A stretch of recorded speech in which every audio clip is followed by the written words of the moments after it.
So this is This We the People News, okay? This video is actually a learning video, okay? I may or may not give my opinion, but it's long enough where I probably shouldn't give my opinion. Alright, now, I'm not an attorney. I will not give legal advice. I may or may not give my opinion, okay? But it's only opinion, y'all. Don't take it as such as legal advice, alright? I never just look straight forward. I always look around me to be able to protect myself by any means necessary. Okay? And I don't know how I missed this. Of course, you know, I get busy and all that, and I found this video that I sometimes watch, and my grandbaby was being a little boogler woogler about going to sleep, so I was sitting here browsing through the wild world of YouTube. And I came across this one, and I thought, yes, okay, so I had to do this one. Alright, this is about jury and how this man Jeff Morgan got kicked off the jury, not to be on the jury. Is it because he's too smart and he's not a little sheep? Let's find out, people. Hey Jeff, you probably know I've been in a bunch of different courts, both civil district and criminal courts. I have a neighbor who right now is serving a 10-year prison sentence. She was also the same neighbor, LPN, was on mission trips, saved my stepson's life, I believe. I have seen so much stuff take place in these courts. I'm so glad that the Republican Party is finally talking about these issues. But I've got a couple of questions. One is, what do you do right now with this lady who should never be in jail? 23 and a half hours in solitary confinement, as you mentioned. And she should never be there. But the same thing is, I've seen this whole thing, this trial by a jury of your peers. And when I've watched this take place, I've looked at the jury and I've said, there is no way in God's green earth that these people would be my peers. So they don't come from the same type of, whether it's education, socioeconomic, anything like. You see people sometimes that look like they spend their days playing video games and drinking beer, and these are the people that are going to judge somebody. And I've seen what I think has been grave injustices with that. Can we also fix that as well? Is that an issue that the legislature can address? Well, the jury, and again, how many jury trials, Judge, have you had this year so far? 8. Which, you know, with COVID is a whole other issue about jury trials during COVID and the access to justice from people. But you're guaranteed constitutionally, not only by the United States Constitution, but our Texas government, you're guaranteed a speedy trial, the right to a trial by your peers. The jury trial is a right enshrined in the Constitution, and there are no qualifications in the Constitution about the jury looking a certain way or the jury being comprised of certain people that you're comfortable with. That's right. The lawyer's job to pick who they believe. That's where I think part of the problem is. I was actually in a voir dire process, mock voir dire, and both sides were going to recuse me. One side because I would have educated the jury about some things. Another one because I wasn't gullible enough that he could convince me to like him to rule for his client. This is not justice. This is a manipulation game that these attorneys are playing. And if you get people that are not able to think through some of these things, they're easily manipulated, just like the leftists today, in how they manipulate people. So it's not really a true jury of justice, and it's not a jury of your peers. It's a jury of people that sometimes, and I'm sorry to say it like this, because I don't mean disrespect to anybody, but lawyers take people that they think that can manipulate or that might like them, so that they will say, okay, I'm going to rule with this attorney. Whatever the justice is, forget about that. But we are going to manipulate the jury, and I've seen it.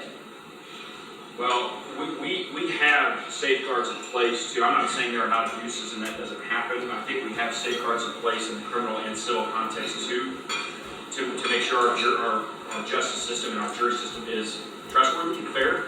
I've tried jury cases as a lawyer and as the chair of the Judiciary Committee in the House. I've worked on jury issues, and I hear you.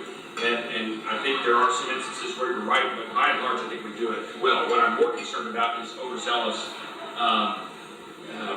sentencing. Maybe overzealous is the wrong word, but Yeah. the discretion that we give to prosecutors to pursue certain cases when they shouldn't, and to the vast majority of prosecutors are good, honest men and women who just want justice. They don't just want to win, secure victories. Yeah. Greg Willis, I think, is the best DA we have anywhere in Texas. Yeah. There are a lot like him, but there are some DAs that are just piss poor at their jobs and they need to be voted out of office, including this one in Cameron County. 5 jurors on Melissa Lucio's case, 5 jurors, including the original jury foreperson, said that had we known that then now, had we seen evidence that was excluded from the trial, there's no way we would have convicted her, much less sentenced her to death. And they come out and said, don't do this. The jury foreperson and the DA in Cameron County now. Again, we're going to talk about this judge allowing to get rid of some evidence for the jury not to see. Okay? Once again, trial by jury, for y'all not to know, is the jury is the beginning to the end. They cannot leave, and the judge absolutely has zero jurisdiction over the jury. That is called tampering with the jury. Except the judge is allowed to do it? No, no, no, no, no. That is not true and correct. But now we have jury trial, which that means the judge can intervene and still tamper with the jury. Basically thumbing his nose at him, saying what you say now doesn't matter. And so Exactly. This is a big problem. There are abuses, and we got to fix them when they happen, for sure. You're going to be on the jury unless and until someone is able to remove you from that. And there are 2 ways they can do that. You can be removed for cause, which means there's something that you said in your answering the question that is such that there's not really a way that the judge can have you sit on this case. Okay. So that's a strike for cause. Okay. And then there are preemptory challenges, which means that the lawyers don't have to tell us the reason. They have a certain number of those challenges and strikes that they can use. So let's have a discussion between Ms. Moncrief and Mr. Dunlap about how they would go about determining their strikes based on the very limited information you all gave today. Okay, so I'm going to use one of my strikes for Mr. Morgan. Just one of my strikes for cause. Huh? Why is that? So I'm concerned that Mr. Morgan got a little confused, was already getting a little confused about the terms of art that we use. And some of that was probably our fault. Like when I say words like imminent danger, and when I say, I think it was something that Stacy said, and then in the trying to apportion a percentage to the standard, because that I could see him back in a jury room, and we're just talking frankly. I could see him back in a jury room winding up with my entire jury confused. Well, but the question was, you did not clearly lay out what these things meant.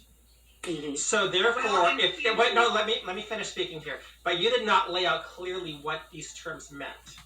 Uh-huh. So therefore, the confusion was that we would have this wide spectrum. And I think that, the same way that you're asking us different, questions for voir dire, I should be able to say, what exactly do you mean here? I don't know exactly. Mm-hmm. If you use a term I don't know, it's Right. not improper for me to ask a definition. I knew you were going to strike me because of the question that I asked.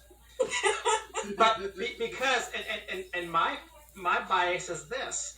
Because you want to make your case and you don't want to have somebody in there who might say, wait a minute, this is a thinking person. I want to get these people to hear my narrative versus somebody who might look at things very objectively. So I was expecting to be stricken by you.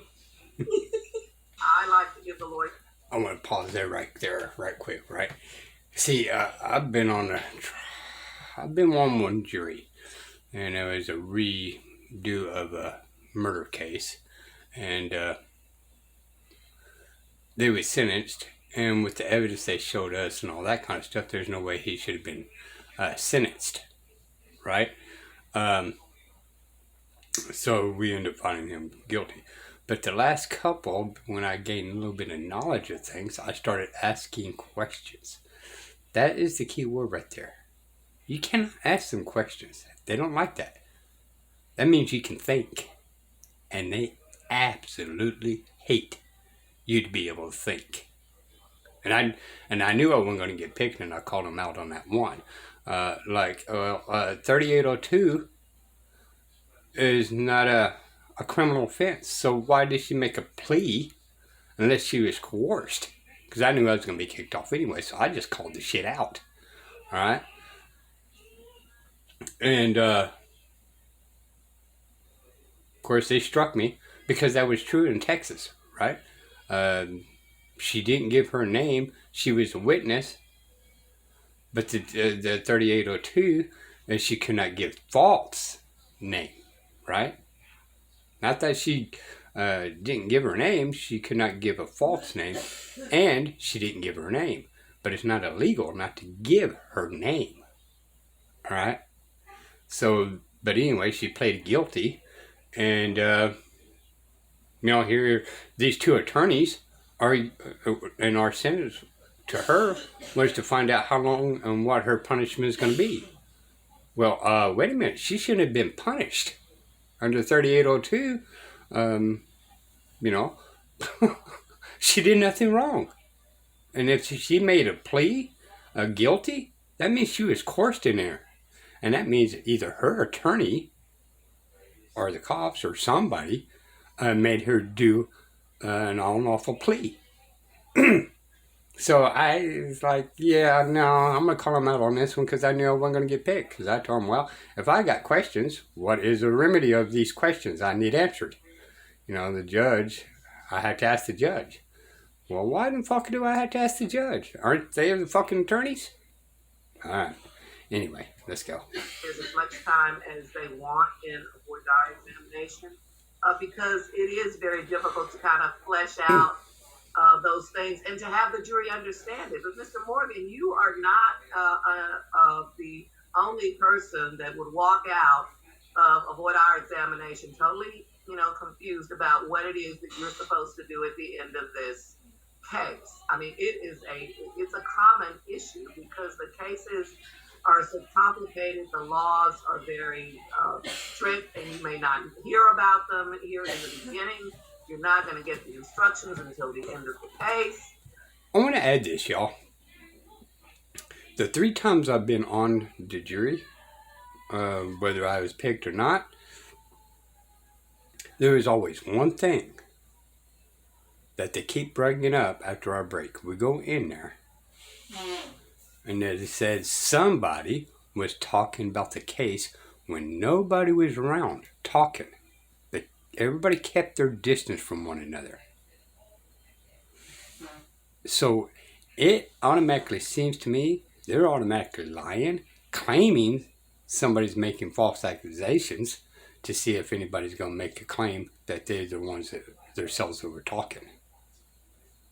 So the court system just even starting off by that is a direct lie. And so unless the lawyers can tell you here at the beginning of the case, all of that, and there's only so much they can do in the amount of time that they can. So don't feel like the Lone Ranger. You are... No.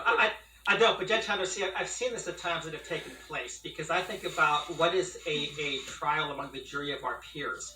And I've gone to some of these cases and I thought, boy, if I were there, these are not my peers.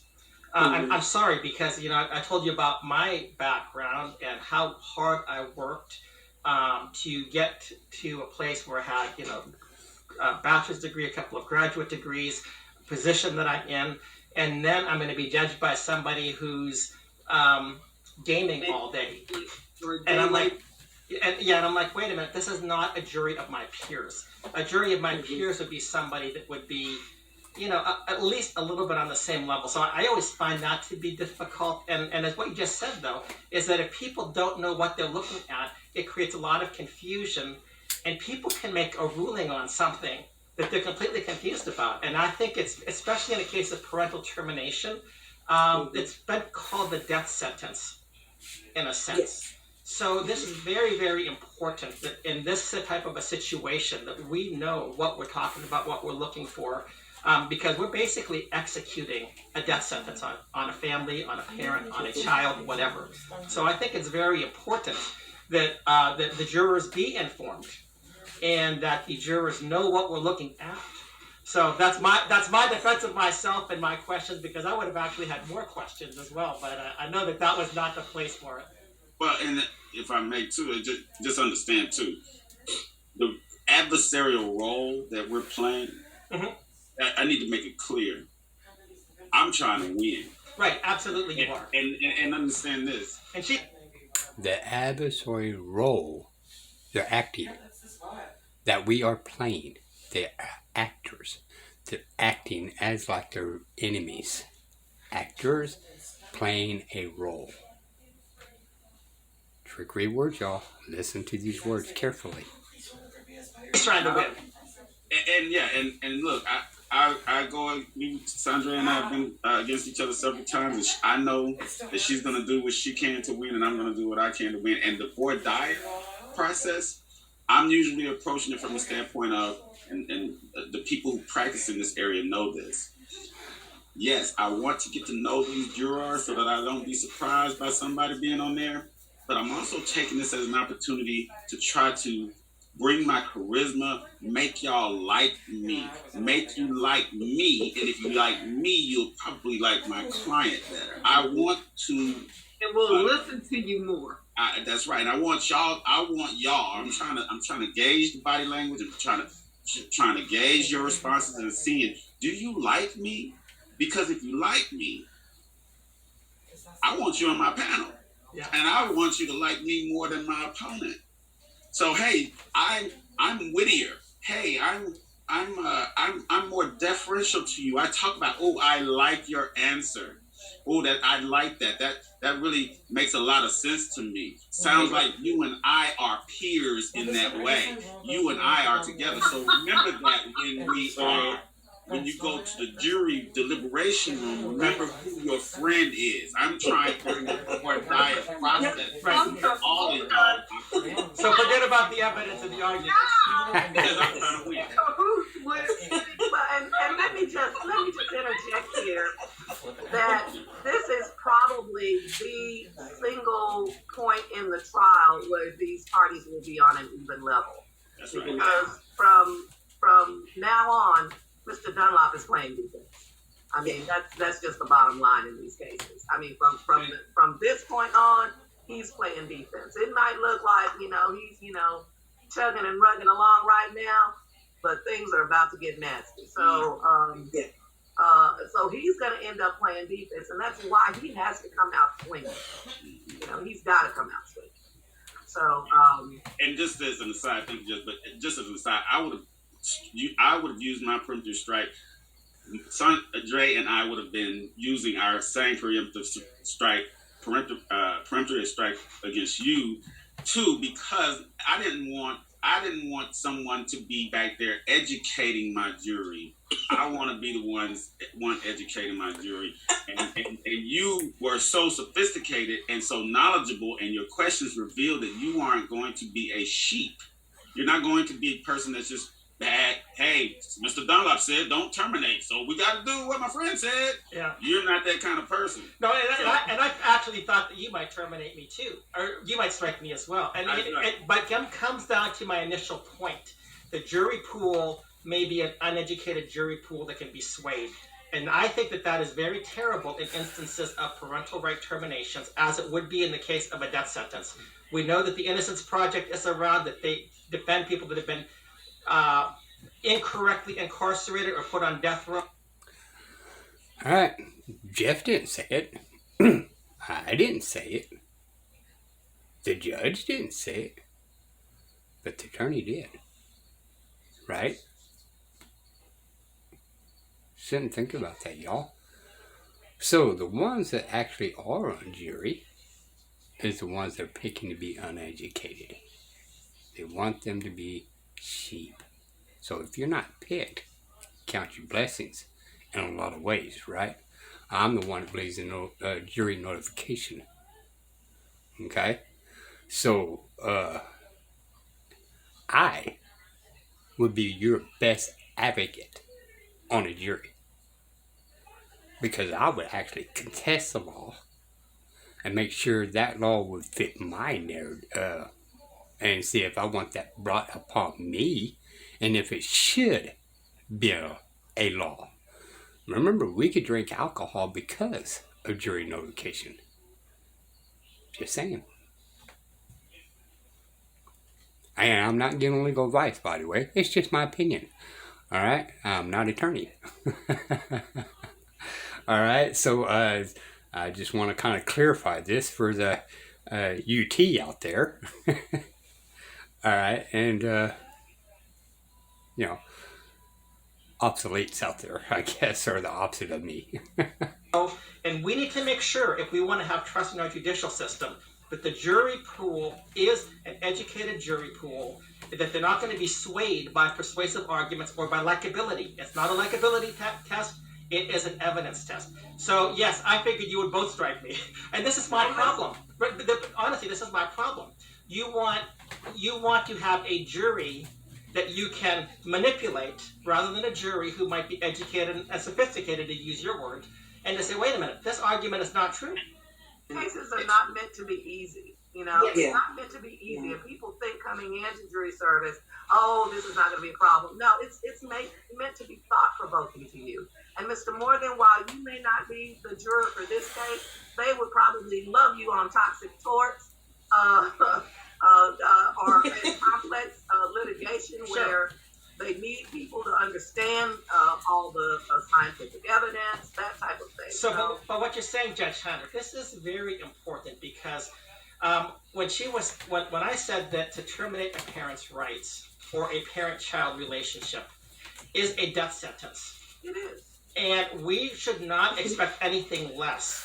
I've gone to courts and I've watched the juries that have been there, and they have made, in my opinion, some atrocious decisions. And I've watched people that I've thought, this person, I don't even know if they have anything more than a high school education and they're just watching MTV all day or something like that. And they're taking a person's life into their hands, or multiple people's lives into their hands. And what I've seen in family courts is that too often our constitutional rights are not protected. It becomes a place to persuade people. And somehow we've said toxic torts are up here, but family law is down here. Why do we say that? That's not what I meant. Okay, but I'm just saying that we should have the same type of standard. We should not be saying, I'm trying to win my case. We should be looking for justice and to do the right thing. Not to try to say, hey. Case is justice, is what they're thinking. And No, I know, and I disagree with the definition. But anyway, thank you. Yeah, thank you.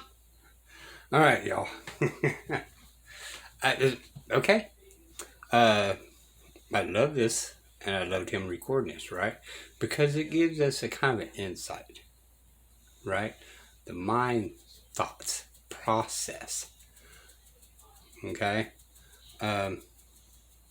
This is the reason why there is some people out there, like majority of the people, don't want really a jury. Because, well, be honest with you, there's just too many people out there being little sheep. And I'm with that lawyer right there, right? He wants the sheep. She wants the sheep. He's trying to figure out the best way to jury this situation, and they don't want him because he's a thinking man. Sit and think about that for a minute, y'all. Sit and think about that. This is This Week People News. And we wonder why there's innocent people in prison. Alright, This Week People News. Bye, y'all.